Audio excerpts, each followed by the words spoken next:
Sorry, I just realized. Wait, Joshua or Josh, can you actually introduce yourself? I believe we introduced everyone, but you didn't introduce yourself. I realize now.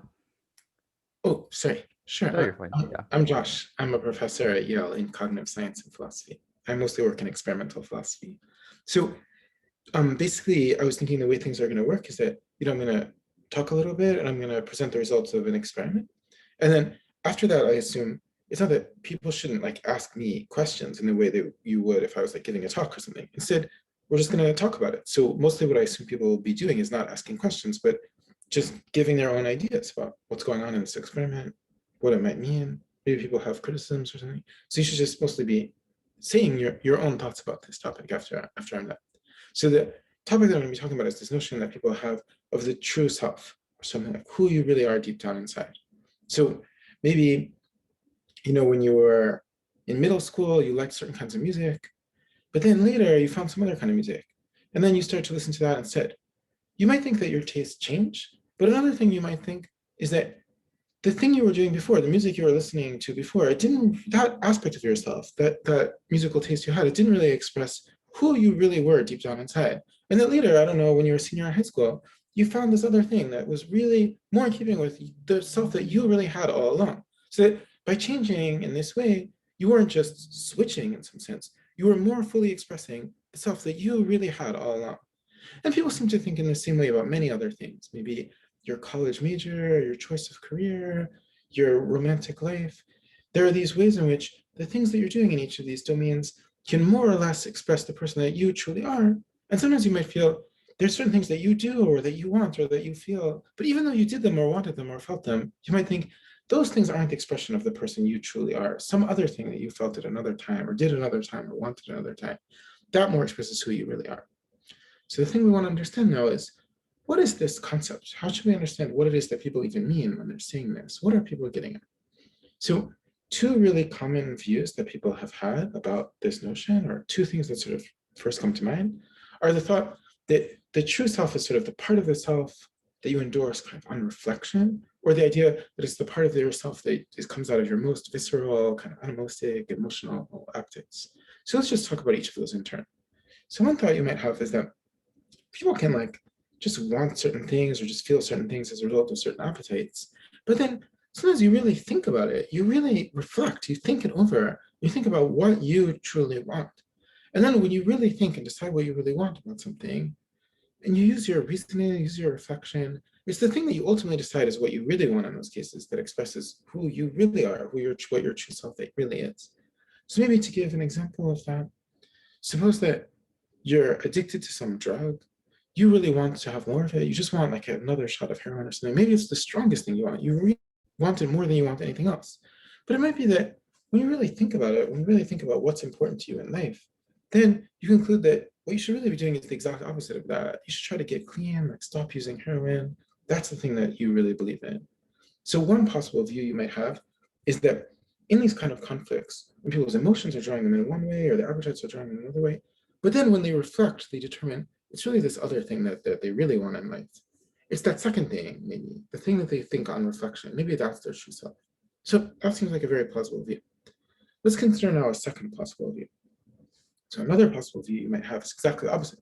You might think the place where your truest self comes out most clearly isn't in what you endorse on reflection, it's in these emotional surges, these sort of appetitive drives, the things that sort of just strike you at the most kind of visceral level.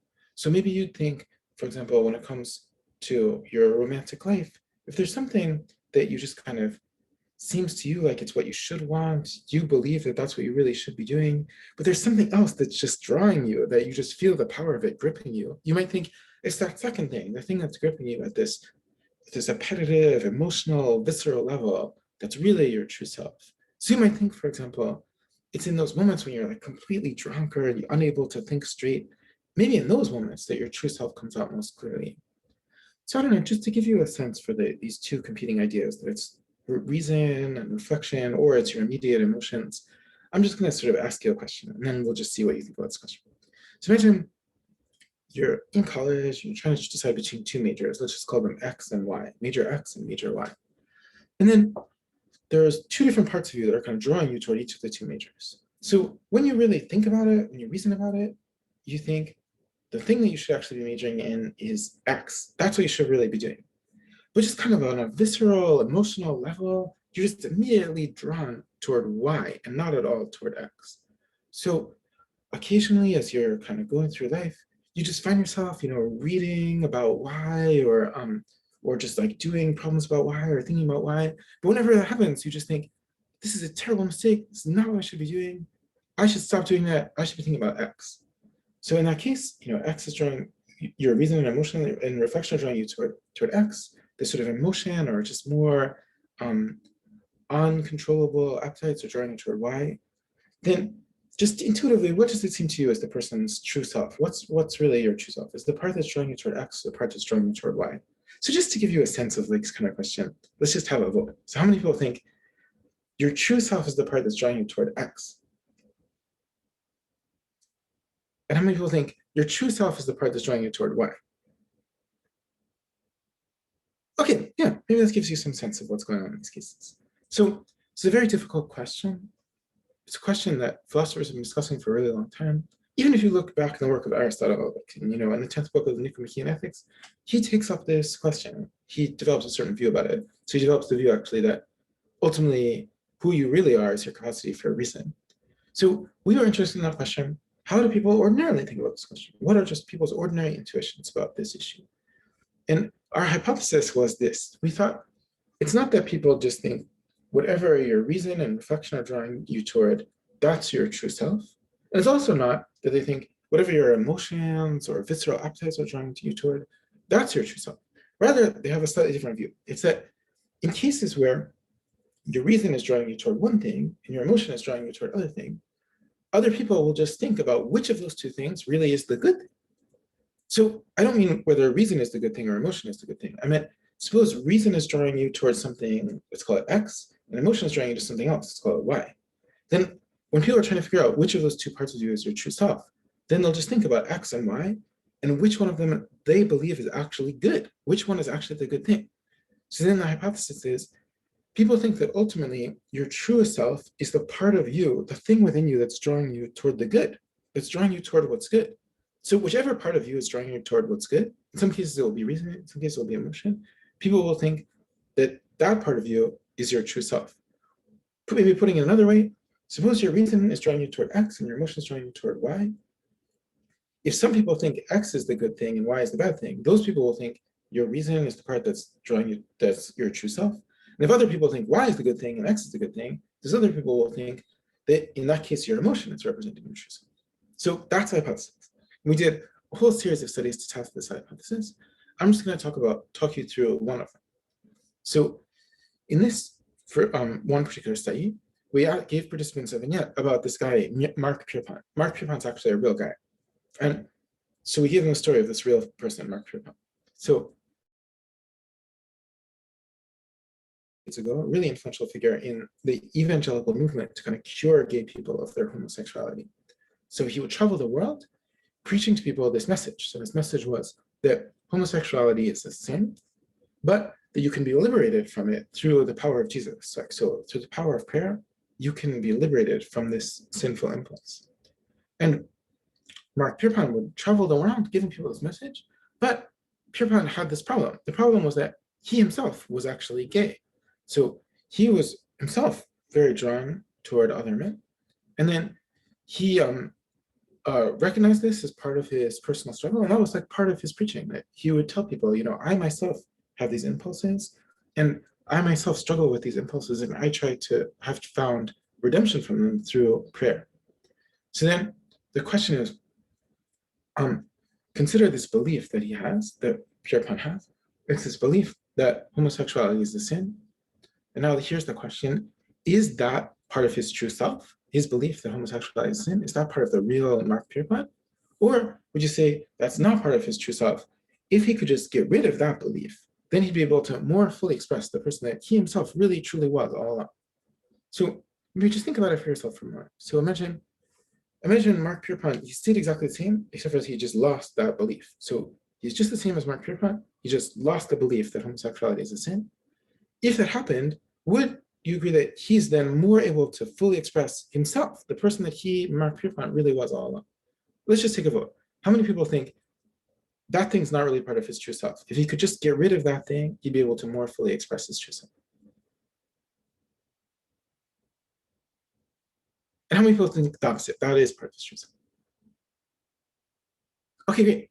Now let's consider another case. In the other condition, participants just got the reverse case. So in this condition, they were told, imagine this guy Mark, and he believes that we should all be treating people of all sexual orientations equally. So regardless of people's sexual orientation, we should be treating them with respect. We should never be discriminating against gay people in any way. And he travels around the world preaching this message. So he gives people this message that we should be treating people of all sexual orientations equally and treating everyone with respect. But Mark Pierpont has a problem. The problem is that he himself often has these visceral feelings of disgust toward gay people. And then he openly recognizes this and tells people about this. He describes it as part of his own personal struggle, this emotion within himself that he's trying to overcome. He tells people about his struggles to overcome that emotion. So now it's sort of the same as the previous vignette, but we sort of reversed which part is, in some sense, which part is the emotion and which part is the reason. So in the story that I just told you, the question now is consider that belief he has, that it's wrong to discriminate against gay people. Is that belief part of his true self or not? So if he could just do you think if he could just get rid of that belief, then he'd be able to more fully express the person that he himself really was deep down inside? Or do you think that belief is the part of his true self? So how many people think if he could just get rid of that, he'd be able to more fully express his true self? Got rid of the emotion, the visceral. Sorry, the belief that people of all sexual orientations should be treated equally. And how many people think that belief really is part of Mark Pierpont's true self? So we ran this as an experimental study, and we ran it on a population that included some people who are liberals and some people who were conservatives. And what we found is that among liberal participants who have liberal political views, they said in the first case that the belief was not part of his true self, and in the second case that the belief was part of his true self. But by contrast, among conservative participants, we found the opposite pattern. We found that people said that the first belief was part of his true self. That's like the voice within himself calling to him, saying, this is a sin, this thing that you're drawn toward. And the second belief, the belief say that people of all sexual orientations should be treated equally, that's not part of his true self. So they tended to say that belief, I don't know, it's just something he just picked up from today's politically correct culture. This visceral feeling of disgust that he's having within himself, that's the voice of Mark's true self calling to him. So what we're seeing then in the two political orientations is something that seems to be in some way symmetric, that's perfectly parallel. What it is that in cases where there's kind of a battle between reason and emotion, people of both political orientation are having, broadly speaking, the same intuition. The intuition they're having is that whichever one is the part that's right, that's your true self. If your emotion's telling you one thing and your reason is telling you the other thing, the part that's telling you the thing that's true is your true self, and the part that's telling you the thing that's not true is not your true self. So whatever is the good thing, that's your true self. So that's the experiment. And within subsequent work, people have also had all sorts of different ideas about how to understand what's going on here, what this thing really means. And I just wanted to hear from you folks. Like, what do you think this is telling us? How does this work? Do people raise their hands and I call them, or do people just speak?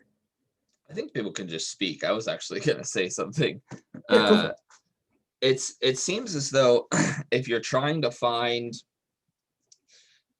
just taking humans or our minds or whatever we're trying to find our true selves, right? Taking ourselves and acting as though we're not different than any other objects in the universe. If you're trying to find the true self or almost the essence of a certain object, it seems as though you're trying to find something which, when you take it away, it no longer is that object. It's just something that you've fundamentally changed the object, I feel. So I feel like if you think of humans in that same way, is our true selves being this fundamental property of us that can never be alienated from everything else.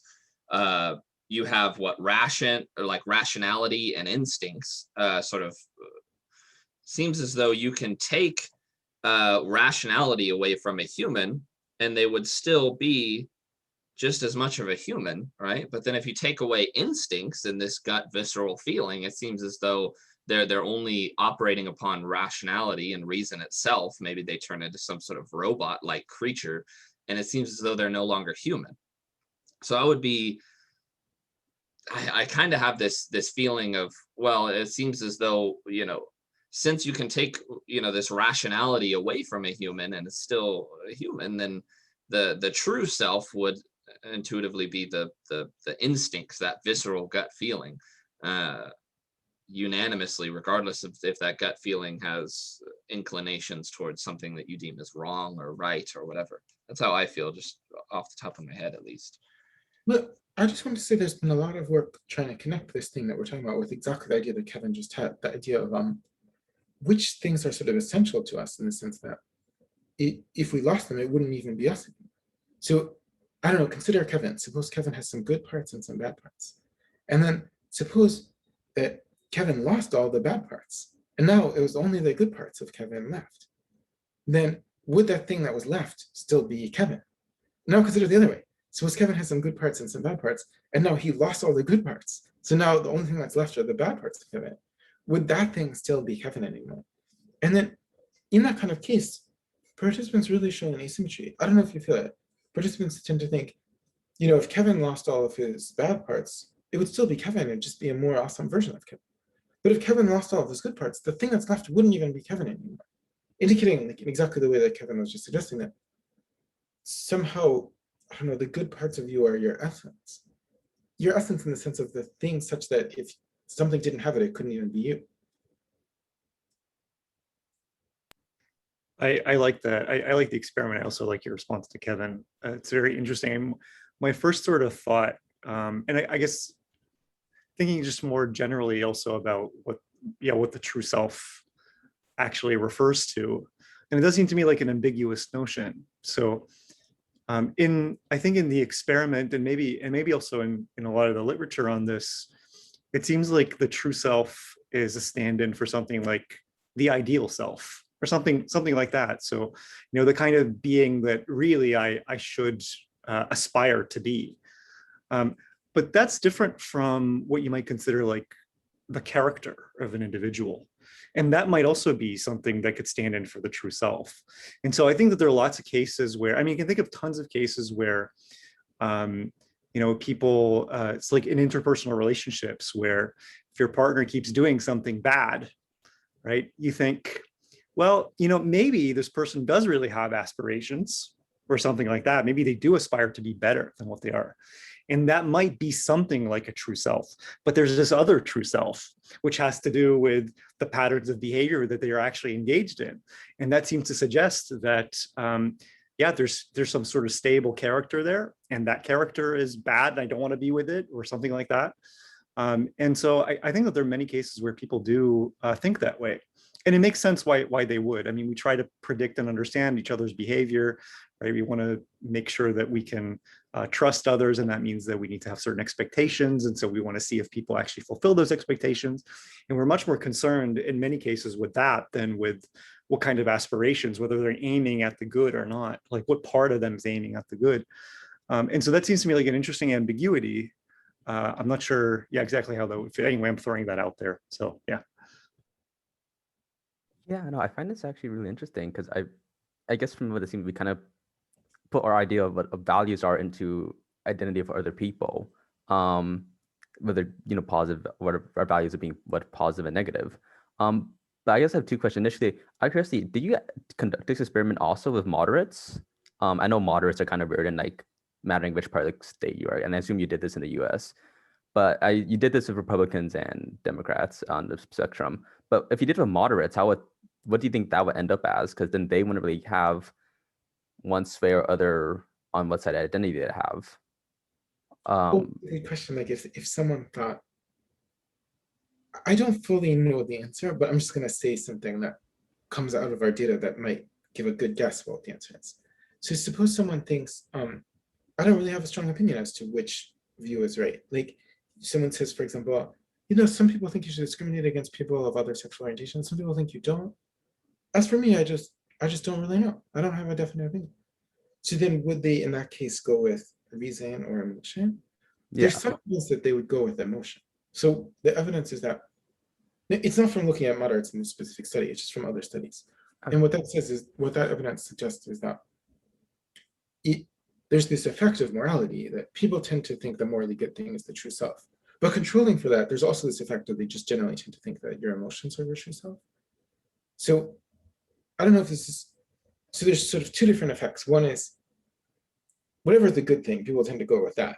But they also just tend to pick emotion over reason. So if they didn't have an opinion about which one was the good one, I think they would go with emotion.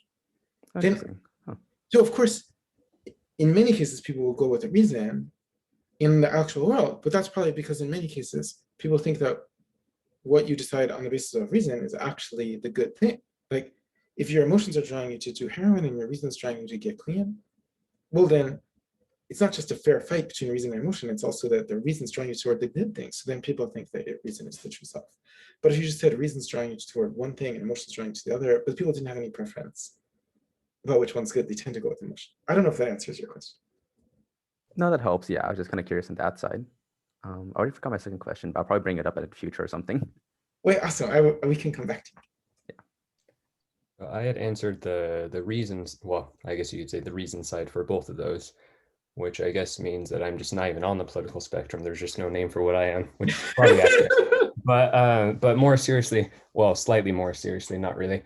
I feel like that girl who's a meme, the why not both? You know, it's an old meme, but you know, talking about reason versus kind of like gut visceral emotions and so forth. I guess part of this kind of comes from, as Kevin put it, me being a Husserl fanboy.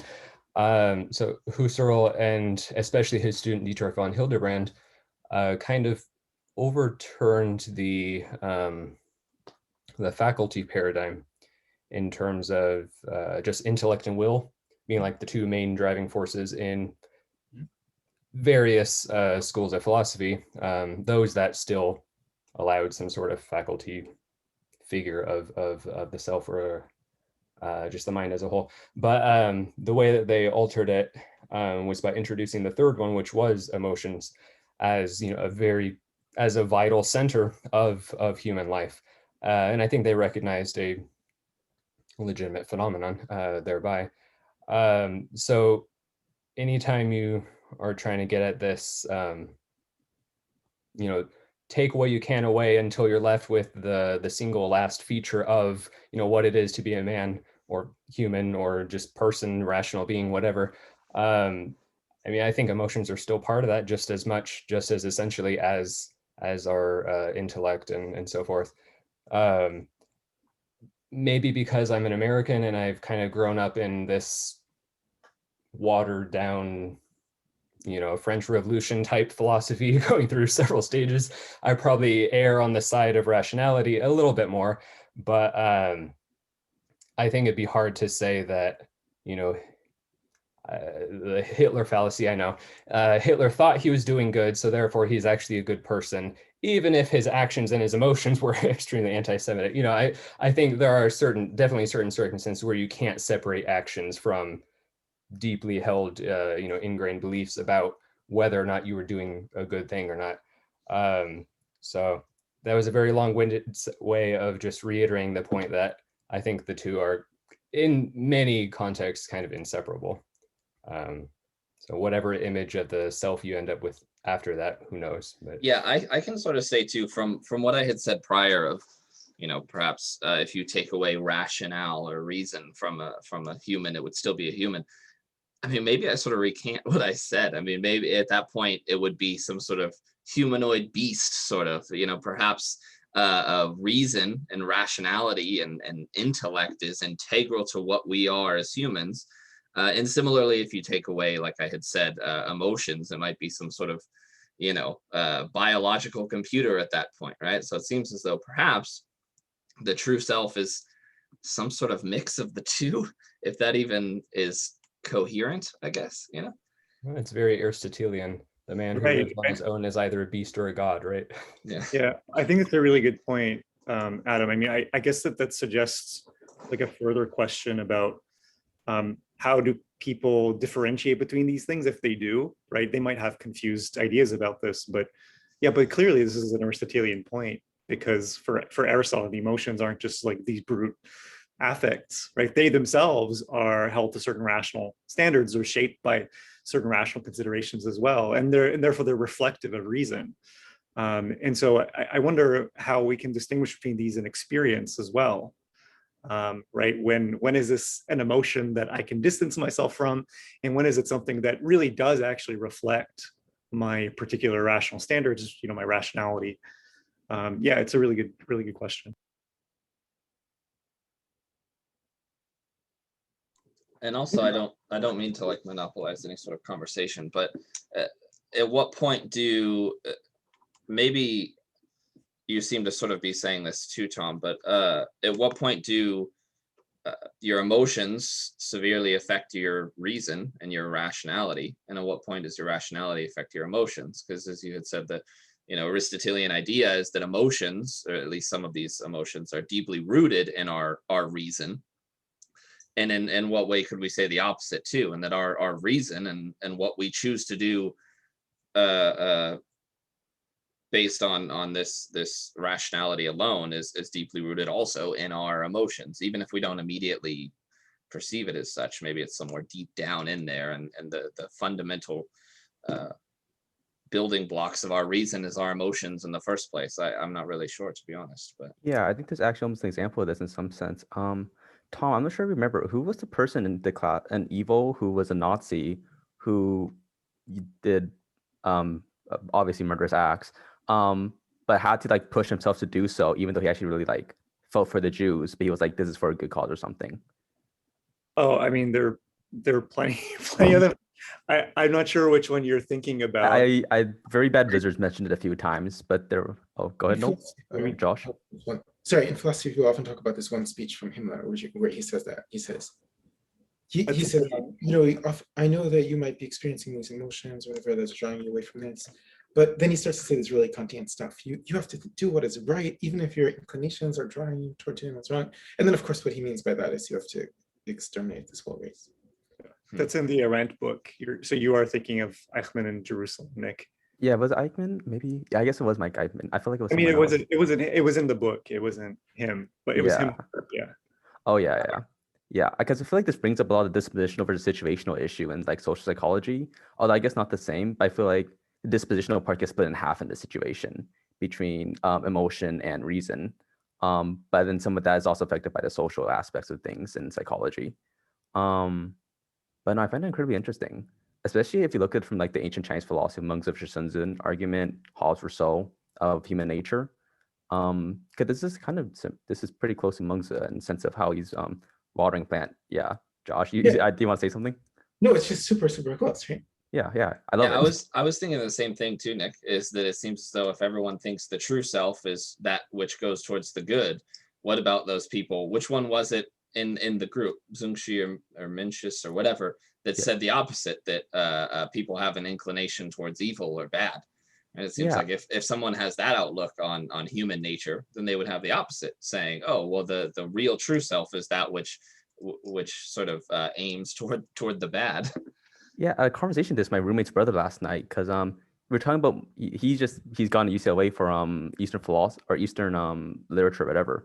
I was talking about the Monks of Shenzhen argument and how Mengzi works, and like you have to imagine like this plant, you nurture it, you cut off, or like you like show empathy, you try to feed it like empathy, good reason, et cetera. So it's dispositionally good, but you have to raise it in such a situation. And my friend was like, yeah, kind of, because people think like babies are not biased, but some babies do have like a natural tendency to specific things. I forgot the specific studies, but it was like babies are really naturally attracted to like specific races of their own, et cetera.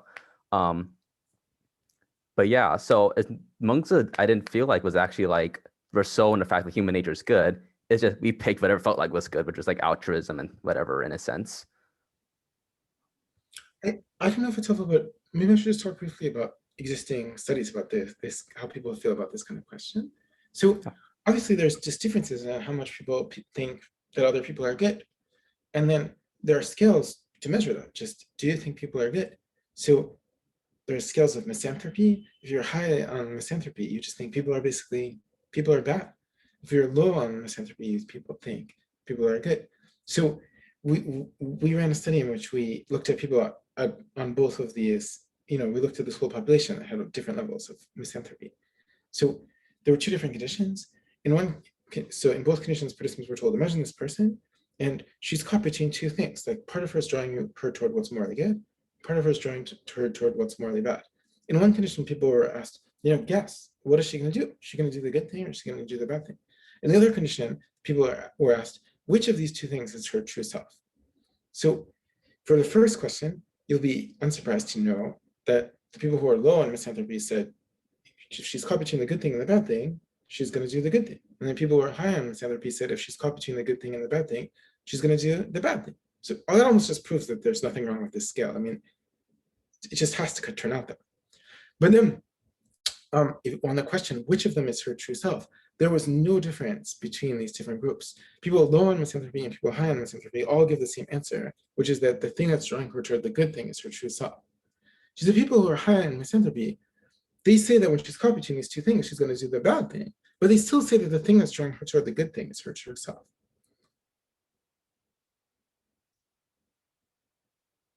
That's really fascinating. That's really, really interesting. For a while I've thought about people's attitudes towards evil, and I don't know the studies. I don't actually know if there are that many studies on this, and I'd be really curious to hear more. But one thing, just anecdotally, that I've found is that people's intuitions about this seem to depend on all kinds of different situations, depending on how you prime them and so on. But one thing that always seems to be really kind of interesting is that there are people who are misanthropic, who believe that human beings are like evil in the sense that they have evil tendencies and that they will follow through with them. And you just look at history and give lots of examples and all that stuff. At the same time, there's also I think kind of a belief that a lot of people have, which is that evil is somehow extraordinary and somehow not really part of the world that we know, right? That there's something really kind of unusual about it. And so, it's part of the fascination people have with serial killers, or even if we just think about the sort of attitudes that people have towards the Nazis in Nazi Germany. I mean, one of the things that's so shocking to people when they take Eric Schutzgebel's evil class is finding out how ordinary, in some sense, the Nazis were, right? You're like, you can't commit a genocide your whole population can't just be composed of a bunch of monster psychopaths, right? They have to be ordinary agents.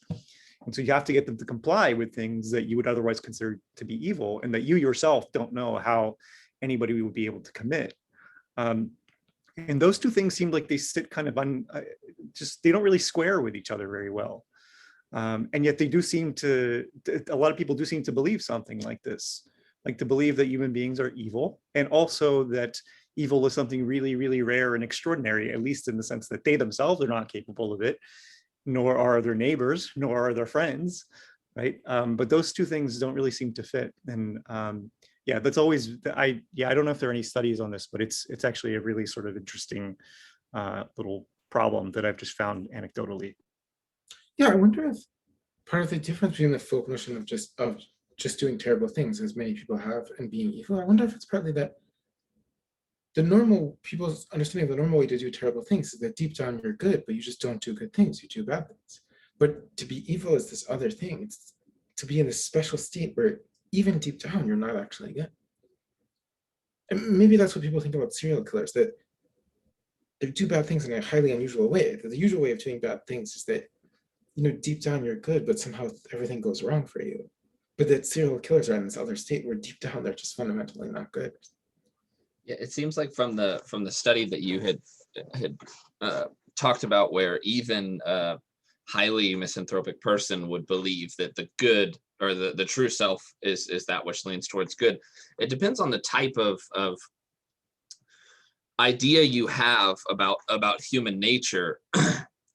Whether, I feel like there's two types of this misanthropic idea of whether humans are innately bad or human like society is bad, because those are two very different things. One that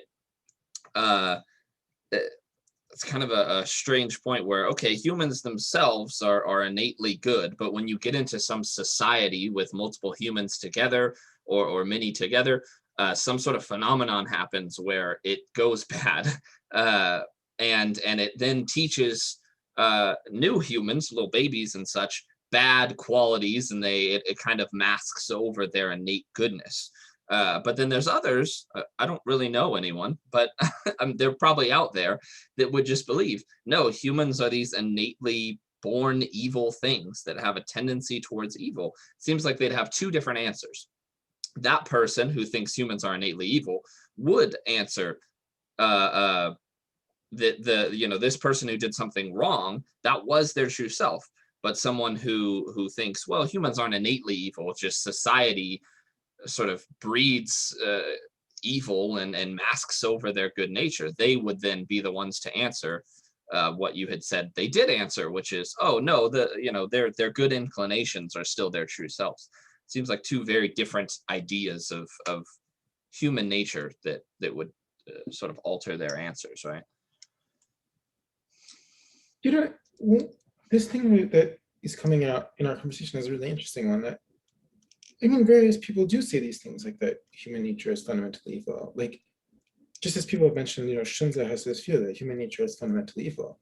And then Shunza's view is that the reason that we do all the wonderful things we do is not because doing those wonderful things is kind of in our nature. It's because we're taught to do those things. We're enculturated into doing those things.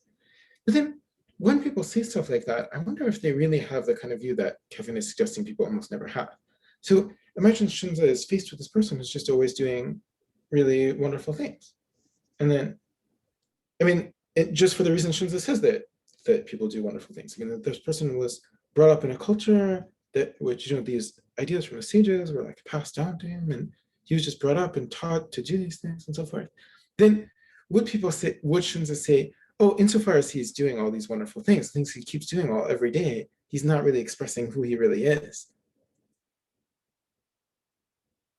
I mean, you can't find out from the text. It's not like Shunza says in the text anything like that, but it just feels, I understand this idea that human nature is evil, this idea that Shunza has, but it seems really unlikely that he'd have that type of reaction. Like, I don't know, say he just meets Nick and Nick's just doing all this great stuff. Would he be like, oh, but that's not the real Nick. The real Nick is just this terrible person. And it just never comes out because he was taught to be wonderful from an early age. I wonder if it might be helpful to talk about another sort of series of studies we did. So we were interested in why people think this thing. So one reason they might think it is because of something about the way they think about human beings. So they think human beings are fundamentally good. There's another thought that we had is that the reason people think this about human beings is because they just think about everything. And then they think about human beings because they think that way, because they think about everything that way. So on the second view, for example, suppose people are thinking about the United States, like the country. Now, over our history, there's been this kind of conflicts within the United States, that there's some things that draw the United States toward doing certain bad things, and also certain things that draw it toward doing good things. And then, of course, there will be many cases in which there's a conflict within the United States. It's partly drawn toward one thing and partly drawn toward another thing. And then different people have opposite views about which of those is the good thing and which is the bad thing. So then we can't use the actual phrase true self for the United States, but you can get broadly the same notion, right? That this question, what's the United States really about? What's the real United States? And then a question would arise, will people think whichever is the good thing, the thing that they think is the good, they'll think that's what the United States is really all about, and the thing that's bad, they'll think the opposite. Or suppose you're just reading a paper, like, I don't know, if you imagine you're just grading a paper, it's like an undergrad paper from an introductory class, and then there's some really good ideas in it, but also some really terrible ideas. And then you're asking the question, okay, what's this paper really all about? What's the real essence of this paper that I'm right now reading? Is it the good ideas or is it the bad ideas? Then the question arises, that thing that we showed about this stuff, will people also think about it about academic papers? Will they think whatever is really good in the paper, that's the real essence of the paper, that's what the paper is really all about. And then the bad stuff, that's just happens to be in it. But if you just get rid of all of that, then the paper would more fully be reflecting what that paper really was all about all along. So we ran a series of studies that were just exactly the same, getting at the sort of same issue, but now about things other than human beings, to ask whether you get the same sort of effect. So for example, suppose you have a paper, we described it as being a physics paper that was called Atom Dynamics. And then it contains some really good things, and it contains also some really bad things. And then the authors are kind of revising a paper and changing it. And then they remove some parts and like add some other parts and so forth. Now suppose they remove all the bad parts. So only the good parts are left over and the bad parts are all gone. And then participants were asked, would you say that that paper is still atom dynamics, or you say the paper atom dynamics doesn't even exist anymore? Now it's just a completely different paper. And then participants in that condition just say that paper is still atom dynamics. It's just a better version of atom dynamics. It's still that same paper. And now consider the other condition. So it's the paper has some sections that are really good, some sections that are really bad. The authors are revising, and they just remove all the good stuff. Everything that was of value in the paper is gone, and now only the bad things in the paper still remain. And then participants were asked, is this paper still atom dynamics? Or would you say atom dynamics doesn't even exist anymore? This is just a different paper. And then participants tend to say the second thing. This isn't even atom dynamics anymore. Atom dynamics is gone. This is just a different paper. And we get that same intuition for countries, for bands. Like, I don't know, if you think about some band that you really, really like their first album, and then the next three were all Drek or something, you think it's that first album that's somehow the true essence of the band. So we seem to be finding at least some evidence that this tendency we're finding in thinking about human beings, it's not really something just ultra specific to human beings, something that applies across the board, and then for that reason also applies to humans. I'm curious whether when you conducted this study, you also did the political sort of considerations, because I just immediately go to like, will someone excuse Edgar Rice Burroughs of, misrepresenting the Africans in his Tarzan novels or whatever, because he's, he writes great stories, whatever, not high literature, sure, but, enjoyable stories, whatever. Or will he suffer the fate of, the guy who tweeted something a little too edgy a couple years ago, even though he, he's been, he has a spotless record otherwise, I just wonder whether that kind of view of, is one or two or several, little faults, do those overshadow your entire character, or is it your character with a few little smudges? I'm just curious whether that was kind of a factor you considered in your thing, or whether that was just the other study. That's a great question. We did something to address it, but I don't know. I think there's maybe more to explore here than what's addressed by our study. So what we did was we looked at this group that we called the Young Scouts. It's like a scouting group for kids. And then we said that the Young Scouts engage in like hiking and camping and like teaching people sports and also Christian prayer.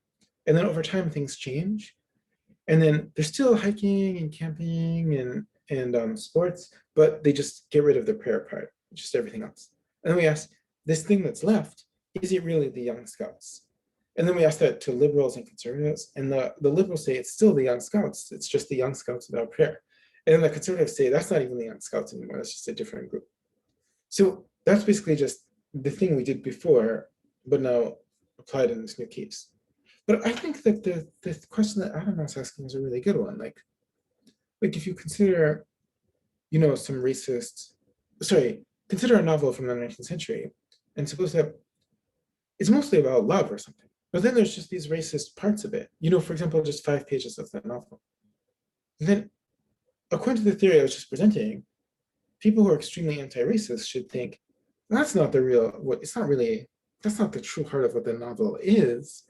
If you got rid of those 5 pages, then the novel would more fully express what that novel really was all along.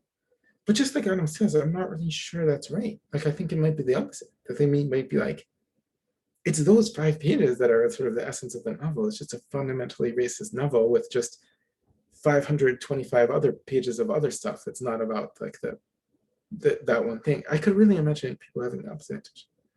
I don't know the answer. Basically, I don't know the answer to Adam's question. It's just a great question. It seems though that the most coherent option in this case would say, to determine the true self or the essence of anything is just to look at only empirical data and say, well, the true self is that which you express yourself. If you're deciding, let's say going way back to the case of the pastor who had homosexual desires, but he was trying to suppress them. If he accurately suppressed them or successfully suppressed those desires, then his true self is the one that he's expressing, right? But then if he didn't, and he, let's say, stopped preaching because he's, succumbed to his homosexual desires, then that's the true self. It seems as though you can clearly just look at, whatever the band is, and this other case is what their last album was. That's the true essence of the band. What the book is the whole book itself. It seems as though that's the easiest way to sort of combat this problem, is to say, no, it's only empirical data of what you've done, is who you are in essence. I don't know if it seems the easiest solution. Oh yeah, kind of. I'm trying to think about it, and I feel like this is a bit off, but also like in a weird way, it's like it reminds me of like Descartes' dream world, where it's kind of like, okay, how do you know if you're whether or not in a matrix or not? And it gives me a document of like, okay, if someone were to tell me that, oh, you're in a dream world, congrats, I'm Descartes. Would you want to like go back or not? I'd be like, I think my authentic self would be in the dream world, even though technically it's a dream world, just because I lived here and experienced everything from here and everything outside I wouldn't recognize, especially. So I would validate that response only because I've been here, identify more of this. But then there's a neuroscience paper on a guy who was like, he was a pedophile, he was a pedophile. But he had a tumor at the same time while this was happening. So in the moment they like ripped off his tumor, he lost those pedophilic tendencies because it was like, was it not prefrontal cortex, some part of the prefrontal cortex that caused pedophilic tendencies, and then he lost his pedophilic emotions towards that. But then the tumor came back and he got pedophilia. So that'll kind of show some basis in that there's a physical you, or whether you would not count him as like, is it a pedophile him is really him, or is it really not a pedophile? And only that's different between that is hacking off a tumor that attacks his prefrontal lobe, which is kind of interesting. I don't know. Yeah, and it seems as though his true character was quite fluid and quite malleable based on this empirical data, that being a tumor, whether it being present or not. Yeah. At one point in time, if you were to take a sliver of time and say, this person, who is he? You would identify him as a pedophile. And then, yeah, like most people, liberals and conservatives, and then it could be weeks later after the surgery that you would then say, okay, now who is he? And you would accurately identify him as not a pedophile. And then it could change. It seems as though his essence perhaps is nothing that's a constant state of anyone or anything like that. Yeah, it's kind of terrifying because the essences are just viewed by other people in itself. Because he could try to determine which one he can't actually determine, because his entire thing rule is by pure dispositional whether or not I have a fucking tumor. But if you think about it, right, because when he has the tumor, he's a pedophile. When he doesn't, he's not a pedophile. But if you switch it around, say like, oh, when he does have the tumor, he's not a pedophile, so you should kind of keep the tumor. Let's hope it doesn't kill him. And then we'd say, oh, the one who when he has a tumor, that's his true self, because we don't like pedophiles. Yeah. Versus the other way around, which is like, oh, his true self was when he didn't have the tumor, because he wasn't a pedophile in real life. When he didn't have the tumor. But then he wouldn't be able to determine himself, which is shit existentialism. That sucks now. Because he's controlled by neuroscience-y bullshit. No, it's actually useful. I just don't like neuroscience because it's too much work. But that's kind of scary, because that means we're all construed by social values and etc. Or to really find good and bad. Well, I just wanted to see what people thought about Kevin's basic idea so the idea was who you are is what you do. Like, consider the United States. There are these conflicting forces within it. Just, if you want to know what the United States really is, just whichever thing it actually does. If there's something drawing in one direction and something drawing in the other direction, we shouldn't ask which one is the good one. The real United States is just whatever we actually do. I don't know, if you think about the Rolling Stones or something, they created some really great music in the early 70s, and then they did 50 years of mediocre stuff after that. So then you might be intuitively think, well, the real Rolling Stones is like Exile on Main Street, and then they're just betraying what they really are in the next 50 years. But then you might think, no, that's not the right way of thinking about it. It's that the real Rolling Stones is this really mediocre band. I mean, that's mostly what they were. And they're just fundamentally mediocre, with just like a strange exception in the early 70s. It's a really interesting suggestion, right? Do people understand this idea that, so Kevin's saying, like, it's basically just about what you actually do. Whatever you actually do, that's your essence. Yeah, it seems as though the essence, oh, sorry, Bryce. It seems as though the essence of the Rolling Stones is then partly a mediocre band and partly a great band, right? It's some sort of mixed essence. You have to take a whole, yeah, you have to take a whole situation or a holistic view in the thing. But Bryce, Um, oh, sorry, I didn't. I think who you, what you do being who you are would be for other people versus for your own personal point of view. I think you would have to examine your motives and stuff too. Like if you do something really good and you cure cancer or something, that makes you who you are for other people, but you have to examine your own motive about, maybe you didn't actually cure cancer for the fact that you cured cancer, but you did it to make billions and billions of dollars. It's really a different point of view, whether you're examining your own actions or other people are examining your actions, which kind of determines who you are. That's a good point. Yeah, I feel that's interrupting. Were you going to say something? Oh no, I was on for now. Oh, sorry. So I was thinking, when Biden was running for president, one of the key things he kept saying was like, this is not who we are. So, there was all this stuff happening, and he was just like, the United States is the opposite of this. This is not who we are. We have to go back to who we are. It felt, I don't know, like he was like maybe sort of trying to call us back to our true essence or something. So on this Kevinish view, that would sort of be incoherent. Like whatever we do, that is who we are. Like if we're doing all these terrible things, that's who we are. There's no sense of saying, never saying, this is not who we are if this is the things that we're actually doing.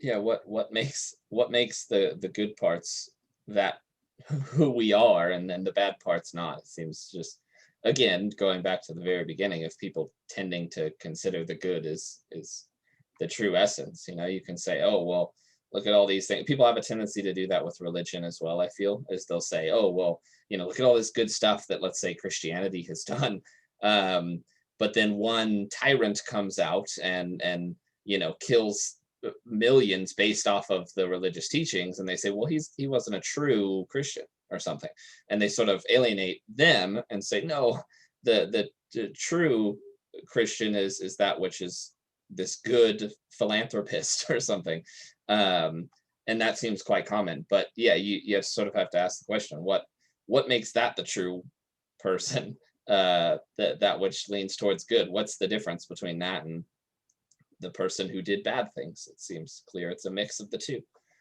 So broadening even further in the way that is now being suggested, it seems like we can ask about these notions like what it is to be a true Christian, a true philosopher, a true scientist, a true artist. So you might think what it is to be a true artist is intuitively, it's not just to be the way that most artists actually are, right? That's not what people mean when they say like to be a true Christian. It doesn't mean like be the statistical average of Christians. But then if you thought what it is to be a Christian is just what Christians actually are, then you're definitely not thinking the way that people are thinking when they say something like be a true Christian.